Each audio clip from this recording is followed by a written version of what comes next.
अस्सलाम वालेकुम वरहमतुल्लाहि वबरकातुहू। डियर स्टूडेंट्स, कैसे हैं?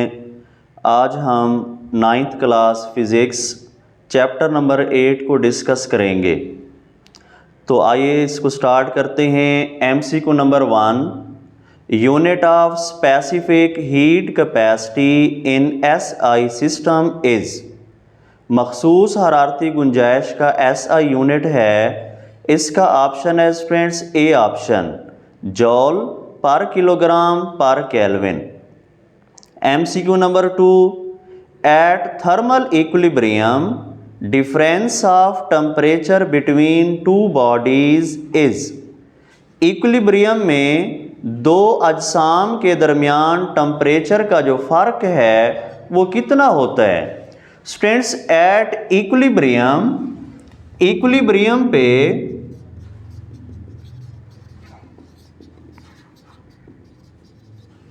दोनों बॉडीज़ का जो टेम्परेचर होता है वो बिल्कुल सेम होता है।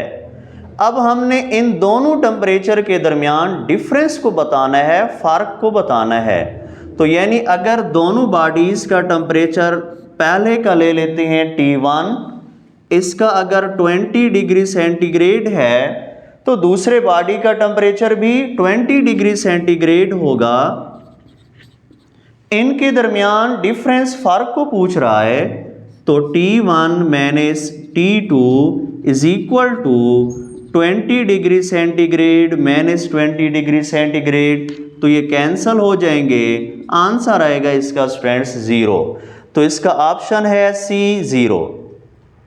MCQ number 3, if temperature difference is 50 degree centigrade, this temperature difference in kelvin scale.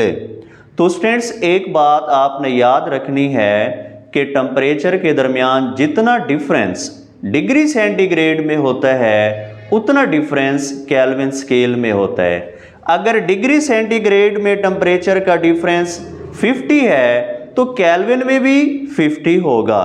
तो इसका ऑप्शन आएगा students B.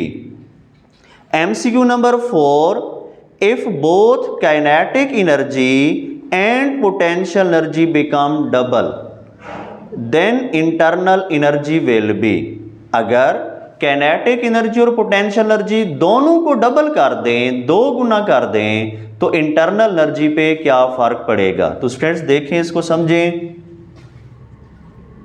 if kinetic energy double हो जाए और पोटेंशियल एनर्जी भी डबल हो जाए, टू पोटेंशियल एनर्जी, तो इंटरनल एनर्जी पे क्या फर्क पड़ेगा?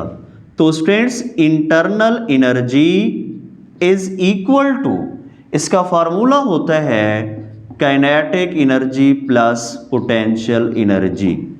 अब काइनेटिक एनर्जी को पुट करोगे 2 into kinetic energy plus potential energy को 2 इंटू पोटेंशियल एनर्जी, तो 2 प्लस 2 स्टूडेंट्स कितना हो जाएगा? इसमें आपने क्या करना है, 2 को कॉमन लेना है, kinetic energy plus potential energy, तो ये हमारे पास डबल हो जाएगी। तो इसका ऑप्शन आएगा students double, A option. MCQ number 5, reverse process of freezing is called. Freezing का उलट अमल कौन सा होता है स्टूडेंट्स? वो है मेल्टिंग। ये दोनों उलट प्रोसेस हैं।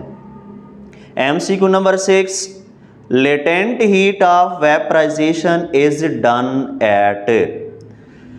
तो लेटेंट हीट ऑफ वेपराइजेशन किस टेम्परेचर पे स्टूडेंट्स होती है?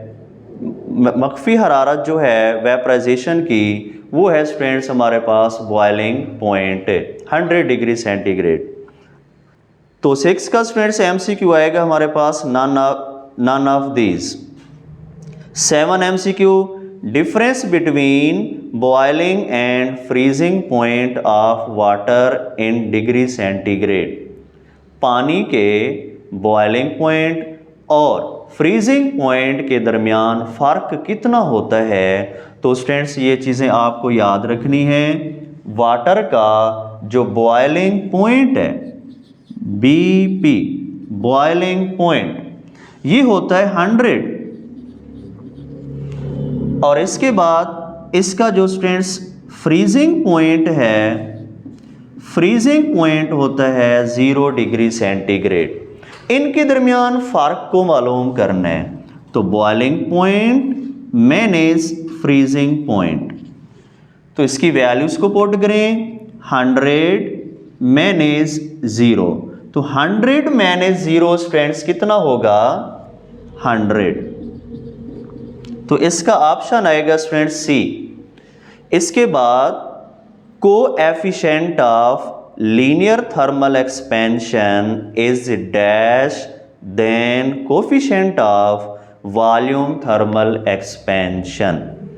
तूली हरारती फैलाव का कोएफिशिएंट वॉल्यूम में हरारती फैलाव के कोएफिशिएंट से डैश होता है।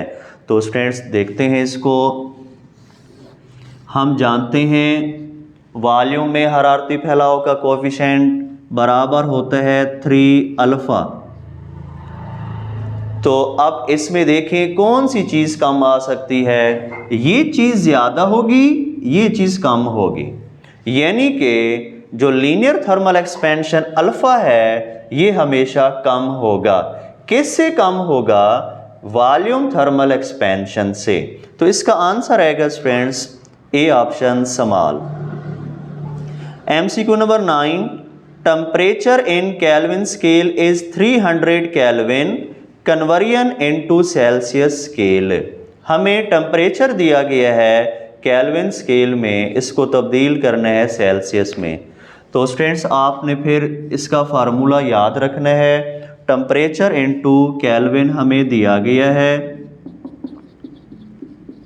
300 केल्विन, तो हमने इसको कन्वर्ट करना है सेल्सियस में। तो फार्मूला आपको आना चाहिए students, Celsius is equal to temperature into kelvin minus 273। तो टेम्परेचर इनटू केल्विन 300 माइनस 273। तो इसका आंसर आएगा students 27 degree centigrade, B option. 10वीं है absolute zero temperature equal to. Absolute zero temperature की कीमत कितना होती है, वैसे तो आपको पता होगा माइनस 273 डिग्री सेंटीग्रेड, आपने बुक में ये पढ़ा होगा। लेकिन स्टूडेंट्स इसके ऑप्शन देखें तो ऑप्शन सारे केल्विन में हैं, तो आपने इसको केल्विन में तब्दील करना है। तो केल्विन में तब्दील करने का फार्मूला होता है 273 प्लस डिग्री सेंटीग्रेड में जो टेम्परेचर है यानी माइनस 273, तो प्लस माइनस 273 माइनस 273, तो आंसर आ जाएगा स्टूडेंट्स 0 केल्विन। तो इसका ऑप्शन आएगा ए। तो इसके बाद स्टूडेंट्स शॉर्ट क्वेश्चंस हैं। ये शॉर्ट क्वेश्चंस आपने सारे पढ़े हुए हैं और लॉन्ग क्वेश्चन उम्मीद करते हैं आपको समझ आई होगी। अगर नहीं है तो आप कमेंट बॉक्स में जाके डिस्कस कर सकते हैं। ओके, अल्लाह हाफिज़।